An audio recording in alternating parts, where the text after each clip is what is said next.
from all media channels, everybody tell us that we live in the digital era, and so this is based on the digits. And the most amazing thing I heard about the digits, I heard from you, and thus I want to share this with people who are ready to see that how the digits can be interpreted by the thinking mind. So may you show me the exact algorithm how to observe this pattern? Now it's basically mathematics, and simple mathematics starts with 5 numbers. 1, 2, 3, 4, 5. Yeah, that is so important because we have 5 fingers, so we can remember more easy. And you can now combine numbers by 4 mathematical methods. Yeah, you can add, you can subtract, you can multiply, or you can divide. Okay.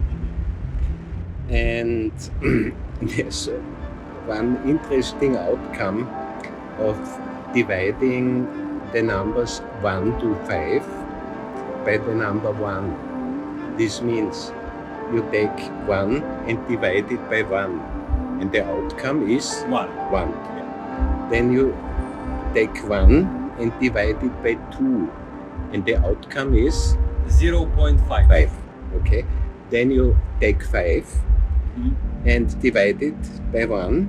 1 divided by 5 is 0.2. So you see, so you come back to the 2. So you divide the 2, you come to the 5. Yeah. And if you divide 5, you come to the 2. So these are locked. You cannot go out. Can you show me how it works visually? Yeah. I put it up to 13. And now I check, just make a formula. That means this is 1 divided by this, and then you can copy this down. And you see 2 brings 0.5, 5 brings 0.2, so the 2 gives birth to the 5, and the 5 gives birth to the 2. If you take the 1, which is the unity, and you divide it into polarity, the 5 basic elements are arriving. And if you divide these 5 basic elements back, you are coming back to the polarity that is driving life. Yeah. Okay? Yeah. You see? Yeah. Then you can go on and say, I take the 3 and I divide 1 by 3, no? Yeah.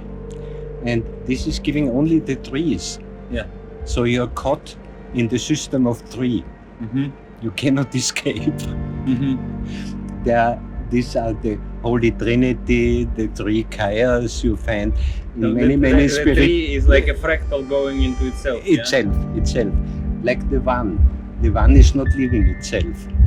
The 3 is also not leaving itself, no? And 4 also appear to be... And 4 is referring to the 2 and to the 5. Yeah. So there are no more digits within these first 5 elements are locked within themselves. Correct.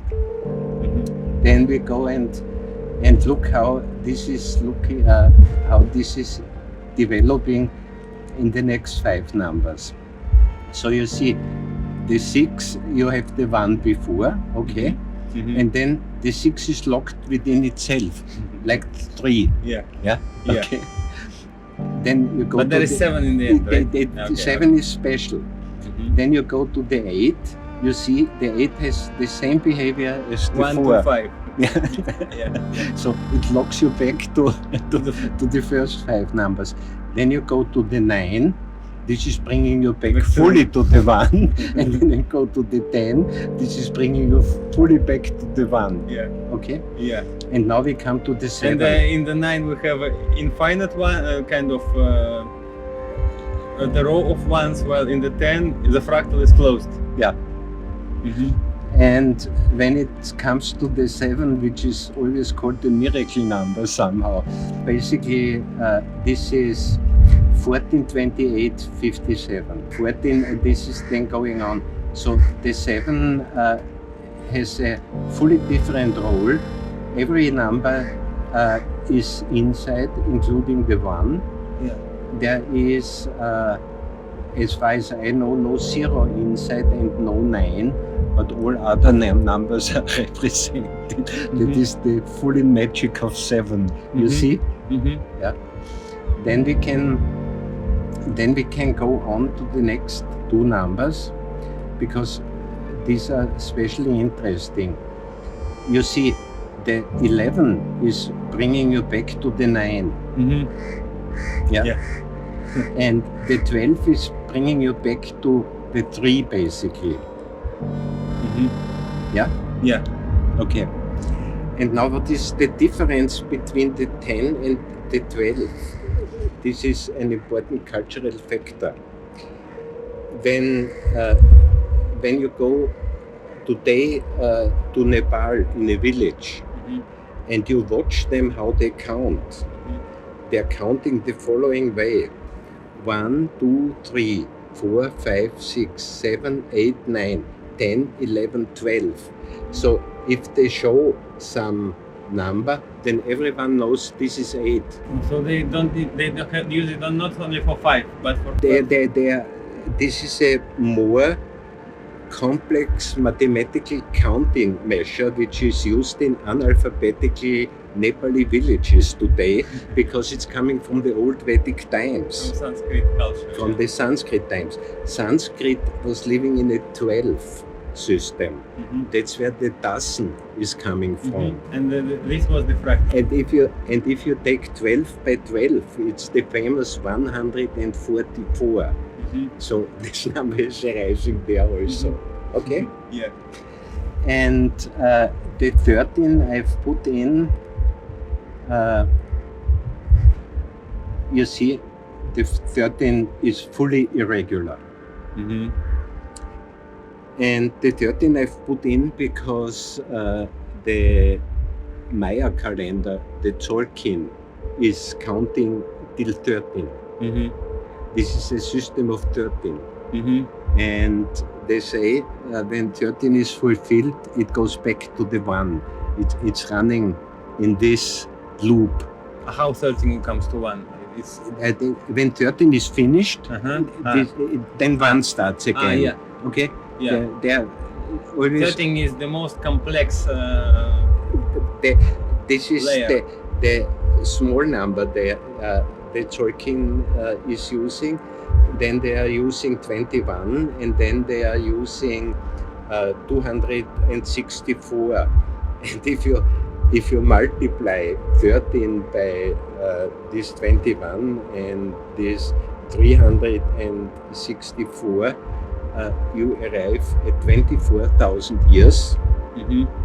And this is the full Mayan cycle. It is matching on the day. Which is counted generally. And this you must find in your mind that it's just 3 numbers that define a 24,000 year cycle that is fully in sync with the precision of the Earth axis. You know this? No. Okay. The precision of the north axis means that today the axis, when it's pointing, is pointing north at the North Star. So when you look at the sky and when you make a long-term photo, then the North Star is not moving, but everything is moving around. I saw that in the sky. And this point of the North Star is moving within 24,000 years through the sky. That's why we cannot see how it moves, because its movement is so... 72 years, 1 degree. But the Mayas found out, and they found 3 numbers.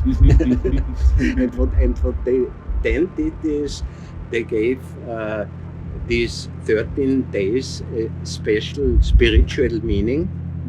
And all these 3 cycles have a special meaning, And so this is a very advanced calendar system, very natural, has 13 months in not 12 months, and to fill the gap of the 364 days to the 365 days, they have one day that is out of time. You see, it's all mathematics. Yeah, and for me, it's clear that it gives a vast diapason for thinking about the system we're living in. Yeah. My question in these terms is, how does it correlate with the mathematics that we learn in school? Because seemingly, I mean that modern people are brought up in schools with the simple mathematics, where digits are used kind of in a utilitarian way. Now, the digits are used if they were from the energy all the same. Yeah. But when you watch it from this angle, the different digits have a different energy, Yeah. different meaning. Yeah. And that meaning is universal, and that's why it also have an expression in basic mathematics. Yeah. So that's how we can correlate not only with the counting prices, but also talking to the universe, seeing different digits. Yeah, but this does not mean if you see any number that you can interpret it due to this system. It's just a basic understanding. Okay, there's a oneness, then when there are two, it becomes polarity. When polarity means male and female is arising, there's the possibility of the third. So it's the children go on and go on and go on and go on and go on and go on. Yeah. They're only the first three numbers. No, this is a qualitative meaning, that is not a quantitative meaning. It's a quality of numbers. Yeah, but it gives a fascinatingly deep insight. Yeah, it's matter. just a mind game, but anyhow, it's interesting. Yes, and thank you very much for inventing that stuff.